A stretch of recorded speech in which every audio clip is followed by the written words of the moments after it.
manusia itu kebanyakan tetap miskin karena mereka tidak meluangkan waktu untuk diri sendiri di dalam sebuah kesunyian. Kayak gitu ya Mas ya. Karena ketika kita merasa sunyi, otak kita itu jauh bekerja lebih cepat. Alam bawah sadar kita, ya, dan otak kita ketika dalam keadaan sunyi, ya Mas, ini tuh membuka kecerdasan yang, maaf, ini tuh akan membuka kecerdasan yang tanpa batas gitu. Saya pun jadi mempercayai kalau saya itu punya kemampuan, kalau saya itu punya keunggulan, saya itu punya kepercayaan diri yang tinggi, kayak gitu loh Mas.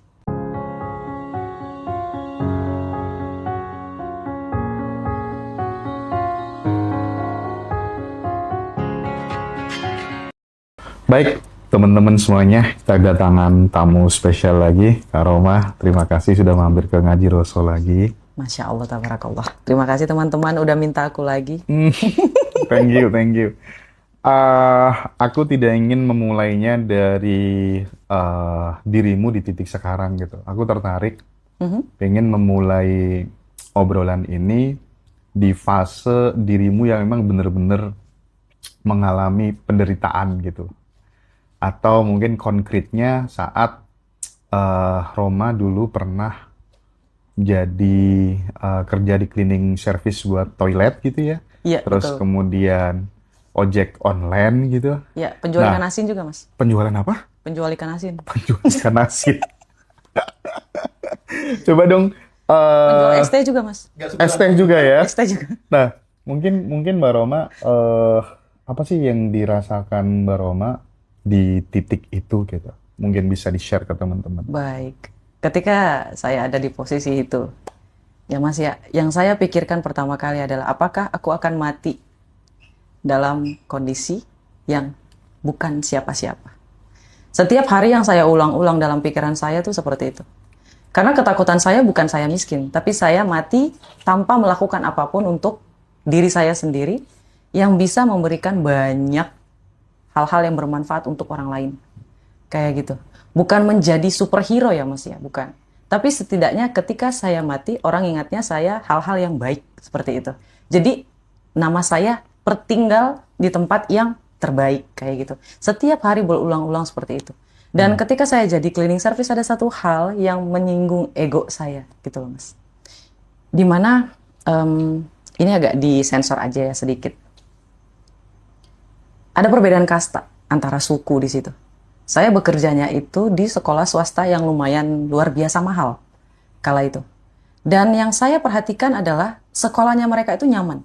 Saya bisa punya statement sekolah swasta saya lebih recommended daripada sekolah negeri. Bukan hanya karena pendidikannya, tapi dari kurikulumnya. Pertama, kedua rasa nyamannya. Dan kamar mandi yang mereka miliki jauh berbeda dengan kamar mandi sekolah-sekolah negeri. Kamar mandi di sekolah negeri bisa-bisa itu anak muridnya nggak mau ke toilet. Mohon maaf saya nyebutnya kamar mandi karena saya orang Sumatera. Iya. Jadi toiletnya sekolah yang di Sumatera, yang sekolah swasta itu bersih banget Mas. Jadi mereka itu bisa dandan di situ, bisa apa ya istilahnya, pokoknya bersih. Buat tempat mereka buang hajat aja bersih gitu. Kelas mereka nyaman kayak gitu. Itulah kenapa orang-orang swasta itu energinya jauh lebih bagus. Itu yang saya pelajari waktu saya kerja di cleaning service. Saya ngerasa kayak, oh, kok bisa berbeda ya? Apakah karena uang? No. Kayaknya bukan deh Mas.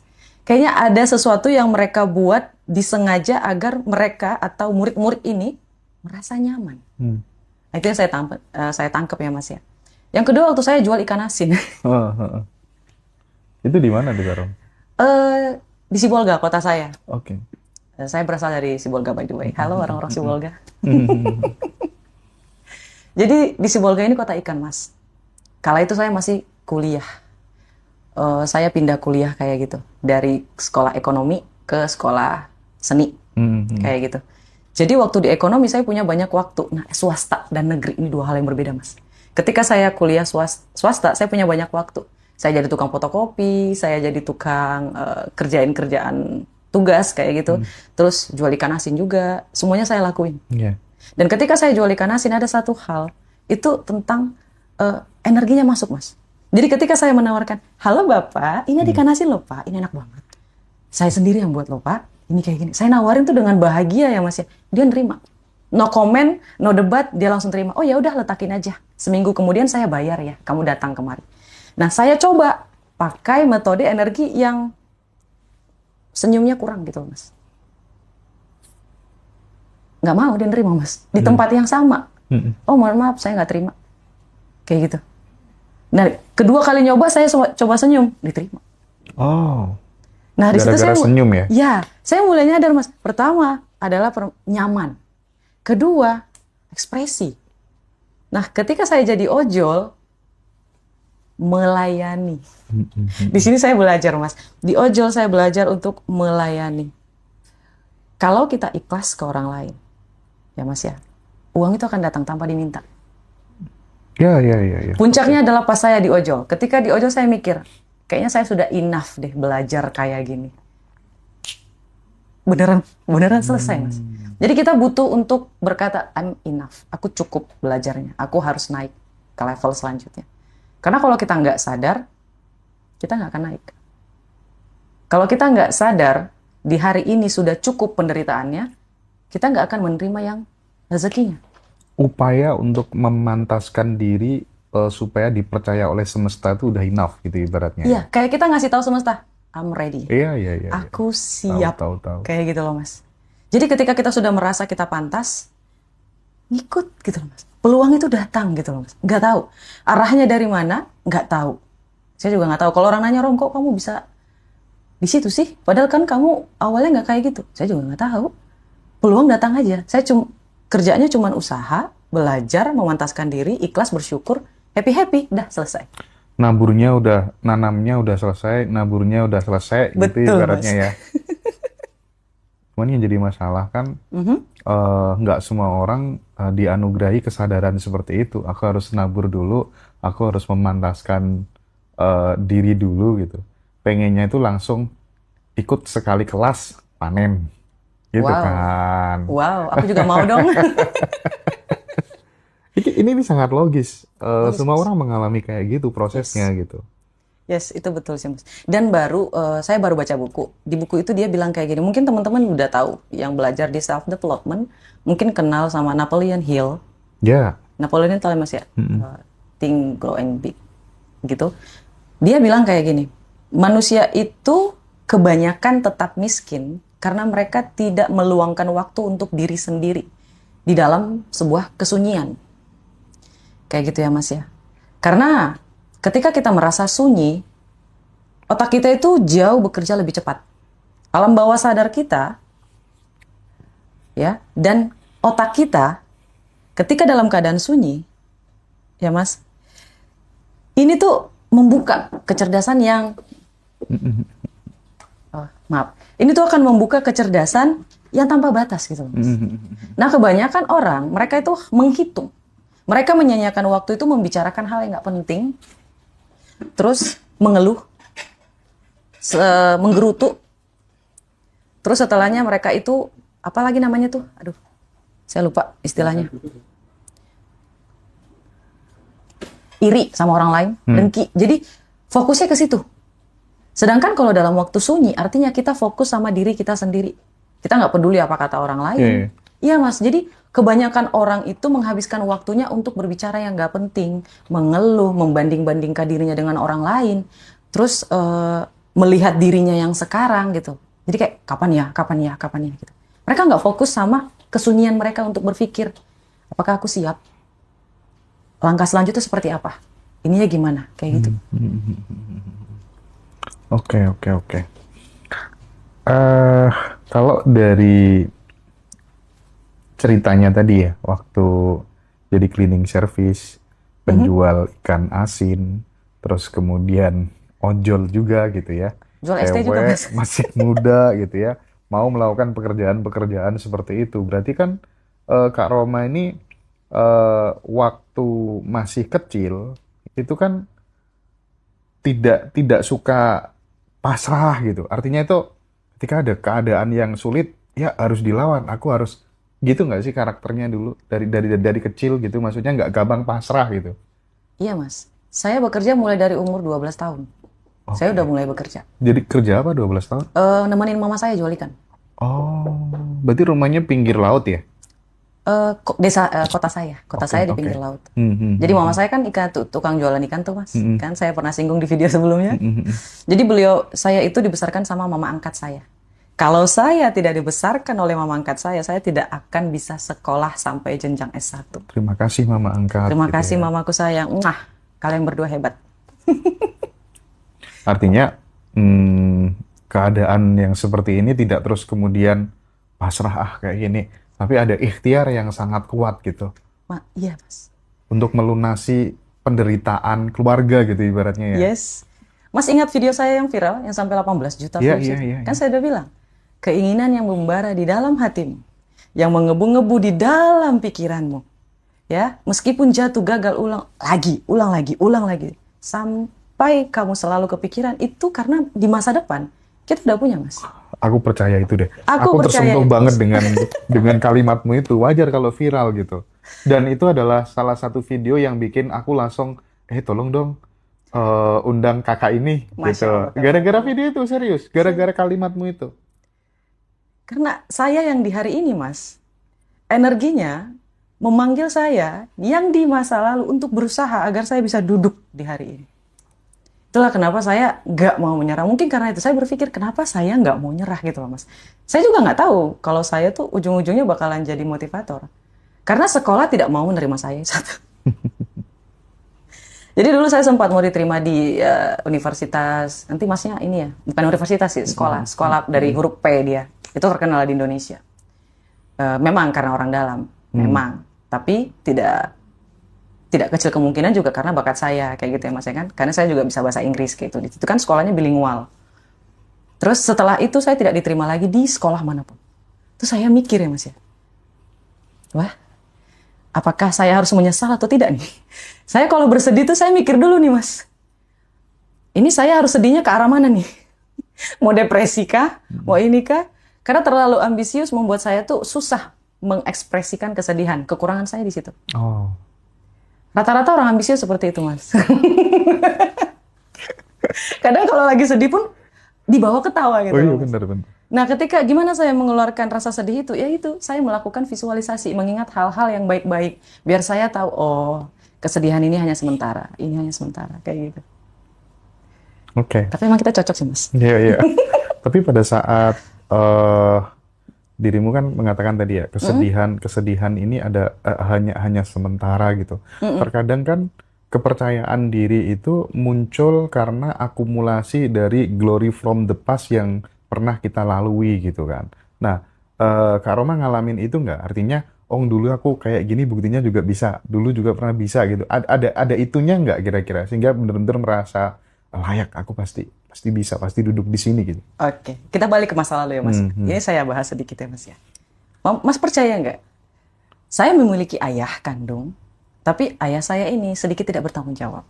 Oke. Ya, jadi dia meninggalkan ibu saya dalam keadaan hamil 7 bulan.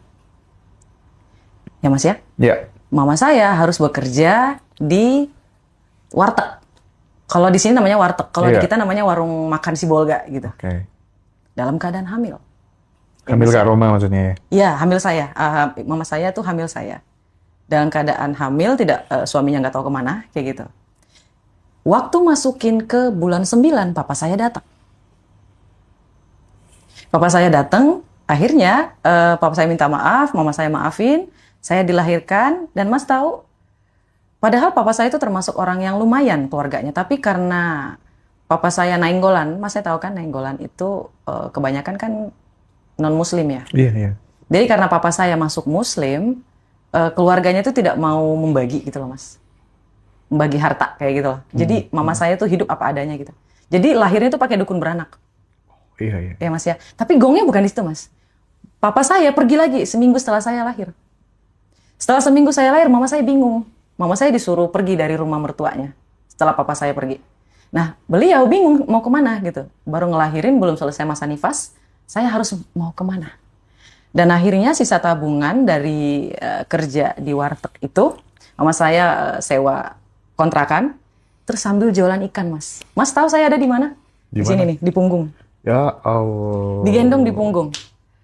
Dan lebih ajaibnya lagi, Mas tahu, mama angkat saya adalah langganan ikan yang mama saya jual. Oh, mantap. Dan perkataan paling magicnya adalah, Mas, ketika lagi digendong kayak gini, mama saya lagi duduk. Mama saya PNS by the way. Mama ini saya nggak nyebut dia mama angkat sih. Dia mama kedua saya soalnya. Mama kedua saya ini melihat dari jauh, "Hei Kak," kayak gitu. "Oh, ahai." Jadi kayak orang Batak gitu. "Apa tuh?" katanya. "Mau beli dong ikannya," kayak gitu. "Oh boleh, silahkan." Turunin. "Itu apa Kak?" "Ini anak saya," katanya. Dibalikin, Mas. "Weh, Daba. Basah rambutnya, kasihan rambutnya basah gitu. Umurnya berapa?" Baru 8 hari gitu. Ya Allah. "Baru 8 hari, Kak, kakak baru ngelahirin tapi udah jualan." "Iya," katanya gitu. Terus siapa yang mau nanggung jawab gitu ya, Mas? Nah, mama saya tuh nggak menyerah, Mas. Kata-kata paling mutiara yang dikeluarin dari mama saya yang kedua ini, Mas tahu apa? "Sini saya pegang anaknya, ibu jualan aja, kakak jualan aja. Ini ada modal." Itu aja keajaiban apa enggak, Mas? Ajaib dong. Dimulai dari tatapan pertama, jatuh cinta, dia besarin saya. Lama-lama dia ngangkat saya jadi anak. Itu keajaiban apa enggak, Mas? Iya. Menurut saya itu keajaiban. Saya selalu mengingat-ingat itu. Allah itu maha baik. Bayangin aja, Mas, saya tidak dibiarkan tumbuh di keluarga yang tidak berkecukupan. Karena saya tidak akan bisa meraih mimpi saya kalau saya tidak diangkat oleh ibu yang kedua ini. Nggak akan bisa, Mas. Pendidikannya nggak akan bisa. Itu aja sudah keajaiban, Mas. Bagaimana caranya dia jatuh cinta sama saya yang ada di punggung mama saya yang mukanya nggak kelihatan sama sekali, Mas. Dia cuma bilang, "Sini, coba lihat." Ngelihat langsung ngomong kayak gitu. "Ibu, sini saya," itu kayak gitu. Itu sih, Mas, saya selalu ingat itu. Makanya saya nggak pernah, alhamdulillah nggak pernah nyerah. Ingat itu aja. Iya sih. Aku jadi makin yakin ya kalau sebenarnya memang skenario hidup itu udah tertulis itu terkadang ya makin kesini tuh makin yakin gitu loh, karena orang-orang yang jadi like worker untuk mengangkat, menginspirasi, menggerakkan hati banyak orang tuh memang ya awalnya dikasih model-model kehidupan yang seperti itu sebagai pertanda bahwa ya kamu bakal jadi orang yang besar, quote and quote gitu. Tapi aku tertarik ya pada saat kalau misalnya dikomparasikan nih antara jadi ojol, jual ikan asin, sama bersih-bersih cleaning service tadi, yang paling menderita yang jadi apa? Ojol, Mas. Jadi ojol ya. Pada saat mengalami misalnya hal-hal yang ya bikin kamu lagi, aduh kok gini ya, hasilnya kok gini. Apa yang kamu bisikan dalam diri Karoma waktu itu? Jujur aja ketika saya jadi ojol tuh ada satu momen di mana makanannya jatuh, Mas. Saya masih ingat tuh. Makanannya dibawakan Karoma? Iya, makanan yang saya bawa, orderan yang saya bawa itu jatuh di tengah jalan. Terus? Saya berhenti, makanannya masih ada, Mas, utuh. Ha-ha. Ketika saya berhenti nepiin motor, makanya dilindas sama mobil. Di situ posisi saya tidak punya uang sama sekali. Aduh. Terus Itu gimana saya dong? langsung nangis kejer, Mas. Terus gimana Kalau dong? saya ingatin saya bisa nangis. Saya nangis, Mas. Saya telepon langsung sahabat saya langsung nangis. Itu air mata saya masih ingat tuh. Saya langsung nangis.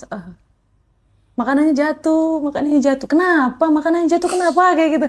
Ya nggak ada duit. Gimana makanannya jatuh? Gantinya gimana? Kayak gitu ya, Mas ya. Terus tiba-tiba ada bapak-bapak yang bilang, "Neng, udah." Oh, dia suku Chinese, Mas. Udah Neng, jangan nangis. Ini ada duit. Nih, sono beli. Kata gitu. "Bapak makasih." "Iya, nggak apa-apa. Kamu jangan nangis. Semuanya bakalan baik-baik aja. Jangan nangis. Katanya gitu. "It's okay. Saya bukan marahin kamu nangis, tapi jangan nangis. Semuanya bakalan baik-baik aja." Ya, yang bikin saya nangis itu ya, Mas ya, saya tidak bisa bertanggung jawab. Bukan karena saya miskin nangis ya, bukan. Karena aduh, gimana ini ganti makanannya? Gantinya, sementara nggak ada uang lo Yes, ganti ya. gitu loh, Mas. Saya bingung. Sampai saya mau nangis tuh sama teman saya bukan karena mau ngadu saya mengalami kesialan, enggak. Saya mau ngadu boleh pinjam duit nggak? Akhirnya saya matiin teleponnya, bapak ini ngasih duit, saya beli lagi. Saya beli lagi, saya anterin. Dan Mas tahu nggak, duitnya balik lagi ke saya. Ngasih tip yang dikasih. Oh, aku baru mau tanya soal itu. Kenapa Mas? Apa arti tips bagi seorang ojol gitu, supaya kemudian kita yang sering order makanan kadang kan menyepelekan hal-hal seperti itu gitu. Oh Dirimu gitu. kan pelaku gitu kan. Ya. Gimana? Ini bisa dibilang ada pro dan kontra ya Mas ya. Takutnya kalau misalnya ada orang yang mampu, boleh-boleh aja ngasih tips. Tapi kalau orang yang tidak terlalu punya, karena kan kita nggak bisa menilai seseorang itu mampu atau tidak dari Iya, iya, pakaian, iya, dari setuju. rumah, dari apapun. Kita nggak pernah tahu kalau rumah yang mewah itu ternyata adalah turunan dari orang tuanya.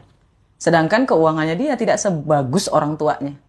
Jadi terkadang kan kita salah melihat Mas casingnya. Kayak gitu. Makanya banyak ojol yang bilang, ternyata yang banyak ngasih ngasih tips itu adalah orang-orang yang menengah ke bawah. Oh, Pertama, mereka menengah ke bawah itu kan pajaknya masih kecil ya. iya, bener juga itu. Ya tanggung jawabnya masih kecil. Terkadang ada orang yang sibuk kayak gitu. Jadi dia nggak sempat, dia udah mesen atau dipesenin sama orang dan kayak gitu. Kalau ada kasih. Kalau tidak bisa ya yang menerima lapangin aja. Hmm, hmm. Kalau saya sih kayak gitu ya Mas. Nah, pas di posisi berarti jadi ojol tuh bisa dibilang sebagai posisi titik terendahmu ya kan? Karena udah ada ego Mas. Karena udah ada ego. Ya, jadi saya selesai dengan ego itu di umur segitu, Mas. Hmm, hmm. Kalau sekarang kamu mau, misalnya ada orang yang ngatain saya gitu, Mas, ya, sekarapmu aja, gitu. Terserah. Kan kamu yang ngomong bukan aku. Kalau kamu Iya. bilang aku jelek, ya aku kan tetap cantik. Oke. Ini kita belajar ya, teman-teman yang masih muda-muda, adik-adik mahasiswa gitu ya, bahwa ternyata untuk menuju fase yang diidealkan, yang dicita-citakan tuh nggak ada yang instan gitu. Harus mulai dari bawah dulu, memberi dulu, membuat semesta percaya dulu, melayakkan diri dulu gitu ya. Dan itu nggak semua orang menyadari gitu, tapi realnya memang demikian gitu. Nah, pada saat kemudian berada di titik terendah itu, berada di titik terbawah itu, pada saat kemudian muncul sebuah pikiran-pikiran yang negatif gitu, apa yang dilakukan Roma waktu itu gitu? Nangis aja, Mas. Oke, Kalau mau nangis ya nangis aja. Kalau mau marah ya marah aja. Tapi jangan berlama-lama. misal pikiran negatifnya, gimana aku bisa dapat dari mana? Karena rata-rata kan kayak gitu. Padahal sebelumnya udah, aku nanti mesti bisa dapetin pasangan kayak gini. Ah, kayaknya susah nih. Cancel lagi, bangun mimpi, cancel lagi. Nah, itu tuh gimana kalau muncul kayak gitu waktu itu? Oke, kalau misalnya banyak teman-teman dalam ruangan ini yang nonton mengalami hal yang seperti itu ya Mas ya, saran saya cuma dua sih. Pertama, banyak baca buku. Saya tidak pernah putus baca bukunya. Dari Saya dari selalu baca buku. usia Dari kecil. dari kecil. Dari kecil saya udah hobi baca. Terinspirasi dari mana orang ibu atau gimana? Mama atau gimana? Kalau membaca dari papa saya. Oh. Jadi papa saya itu punya sifat dia nggak mau kerja capek tapi pengen duit banyak. Ah, ah, ah, ah. Jadi beliau itu, mohon maaf, sampai dulu salah satu pelaku togel tau Mas. Iya tahu lah. Aku dulu pernah kok. Iya. Saking pengennya punya motor ninja gitu kan. Oh, tiap hari itu aku tombok togel itu 250.000 Karo. Masya Allah. Dan Rabbi. nggak pernah dapet Karo. Iya, karena masnya nginginin. Iya, Pak. Belum kenal apa namanya Mas, law of attraction di situ. Izin ya Mas ya. Iya, serius itu waktu itu hampir tiap hari kan karena aku tuh kan seneng ya membersamai musafir-musafir di tempat-tempat yang sunyi, di goa, di makam-makam wali gitu kan. Terus ketemu, ini kok dapat nomor togel, dapat 12 juta gitu. Coba kalau aku belinya 250.000 gitu. Wah, dapat berapa kira-kira kan? Langsung motor baru kan. Gitu niatnya dulu. Dan dimarahi ibu akhirnya. Itu papa saya tuh orangnya kayak gitu Mas. Dari mungkin ambisinya dari dia, tapi kalau belajar itu dari mama saya. Karena kecerdasan itu 80% turun dari wanita. Mama ya. Iya. 100%, 80% lebih banyak dari wanita kalau kecerdasan. Di momen apa Mbak Roma menyadari bahwa sebuah pengalaman yang getir, pengalaman yang pahit itu bakal menjadi suatu bekal gitu untuk mengencourage dirimu meraih masa depan yang terbaik gitu? Alhamdulillah saya beruntung ya Mas ya. Beruntungnya itu orang tua saya selalu ngatain saya gitu Mas. Ngatainnya kayak gini, Roma, kamu itu ya gak boleh sombong, kamu tuh calon orang hebat, gak boleh sombong. Oke. Itu always Mas. Selalu dia omongin kayak gitu, mau orang tua yang kandung dan orang tua yang kedua. Mereka tuh percaya, saya nggak tahu. Semua orang di sekitar saya selalu bilang kayak gitu berulang-ulang. Sehingga percaya diri saya itu nambah. Karena jadi program ya. Iya. Kan diulang-ulang terus. Dan saya pun jadi mempercayai kalau saya itu punya kemampuan, kalau saya itu punya keunggulan, saya itu punya kepercayaan diri yang tinggi, kayak gitu Mas. Jadi kalau misalnya ada orang yang tidak percaya diri, saya bingung. Mungkin karena lingkungan toksik ya kali. Itu dari alam bawah sadar yang trauma.